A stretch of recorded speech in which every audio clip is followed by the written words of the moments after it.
গত বছর সেপ্টেম্বরে পতিত স্বৈরাচার শেখ হাসিনা চট করে দেশে ঢুকে পড়ার কথা বলেছিলেন। 1 বছর পেরিয়েছে তার সেই বচনের। এখন তিনি ফাঁসির আসামি, কাজেই চট করে ঢুকে পড়ার রাস্তা তার জন্য আর খোলা নেই। হাসিনার চট করে ঢুকে যাওয়ার সঙ্গে দেশের অভ্যন্তরীণ রাজনীতি মিলিয়ে এই মুহূর্তে কোনো লাভ নেই। তবে একটি বিষয় স্পষ্ট যে কার্যক্রম স্থগিত হওয়া দলটি এরই মধ্যে নিজেদের মোটামুটি গুছিয়ে নিয়েছে। কিন্তু কিভাবে, চলুন যাওয়া যাক সেই আলোচনায়।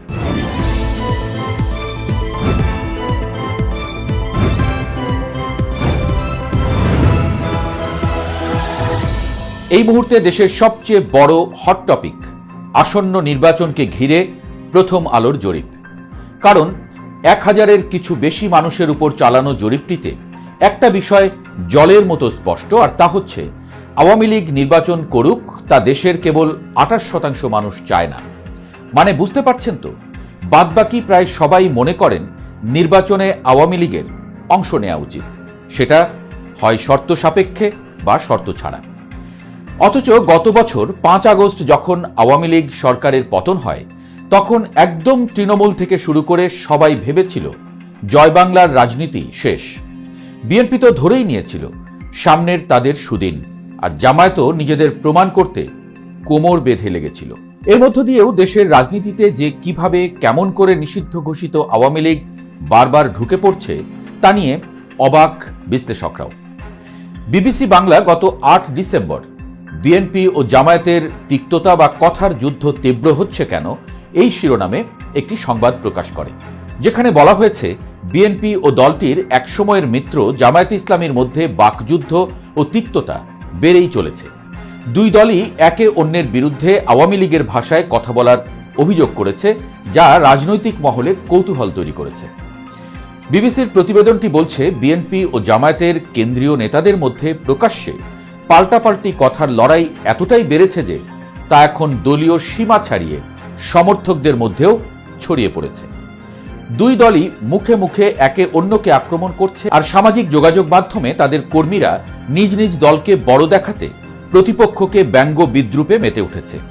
পরিস্থিতি এমন পর্যায়ে পৌঁছেছে যে পাবনা, চট্টগ্রাম, ঝিনাইদহ থেকে শুরু করে রাজশাহী ও নরসিংদী বিভিন্ন জায়গায় সরাসরি সংঘর্ষ পর্যন্ত হয়েছে। এই তিক্ততা প্রথমে নেতাদের মন্তব্যে ধরা পড়ে, কিন্তু ব্যাপারটি পুরোপুরি আলোচনায় আসে তখন যখন জামায়াতের আমির শফিকুর রহমান একটি সমাবেশে বিএনপিকে ইঙ্গিত করে তীব্র সমালোচনা করেন এবং ঠিক পরদিন লন্ডন থেকে ভার্চুয়াল বক্তব্যে বিএনপির ভারপ্রাপ্ত চেয়ারম্যান তারেক রহমান সরাসরি তার পাল্টা জবাব দেন।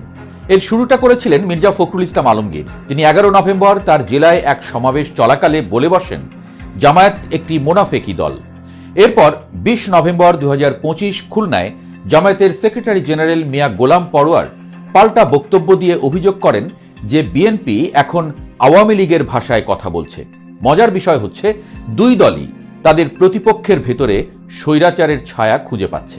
দুই দলের নেতারা বারবার একে অপরকে আক্রমণ করায় ব্যস্ত, তার সেই রেশ ছড়িয়ে পড়ছে কর্মী সমর্থকদের মধ্যেও। এর প্রভাব মাঠে গিয়ে দেখা গেছে পাবনা, চট্টগ্রাম, ঝিনাইদহ, চাঁদপুর, রাজশাহী এবং নরসিংদীতে বিভিন্ন সময়ে সরাসরি সংঘর্ষ ঘটেছে বিএনপি এবং জামায়াত কর্মীদের মধ্যে। এত বছর ক্ষমতার বাইরে থাকার পরেও দলকে সুসংগঠিত রাখতে মাথা ঠান্ডা রেখে কাজ করে যাওয়া বিএনপির ভারপ্রাপ্ত চেয়ারম্যান তারেক রহমান পর্যন্ত জামায়াতকে 1971 সালের কর্মের কথা মনে করিয়ে দিচ্ছেন। বিশ্লেষকরা অবশ্য বলছেন, 2024 সালের আগস্টে শেখ হাসিনার পতন পরবর্তী রাজনৈতিক সমঝোতা, পিআর ভোট ব্যবস্থা এবং নির্বাচন বনাম সংস্কার বিতর্কের কারণে একসময়ের দুই শরিক দলের ভেতরে এতটা দূরত্ব তৈরি হয়েছে। দুই দলের ভেতর কেন এত দ্বন্দ্ব, এর কারণ হিসেবে বিবিসি বাংলা যা বলছে তার সারমর্ম করলে দাঁড়ায়, গত 5 আগস্টের পর সব শ্রেণী পেশার মানুষ ভেবেছিল একটি শান্তিময় দেশ পাবে, কিন্তু বিধি বাম সেই পুরনো ধারার রাজনীতি পিছু ছাড়ছে না। আর এসব কারণে ঘোলা পানিতে মাছ শিকারের সুযোগ নেবে আওয়ামী লীগ, সে তো বলাই বাহুল্য। সবচেয়ে বড় কথা, এই আওয়ামী লীগকে উড়িয়ে দিতেও পারছেন না বিশ্লেষকরা।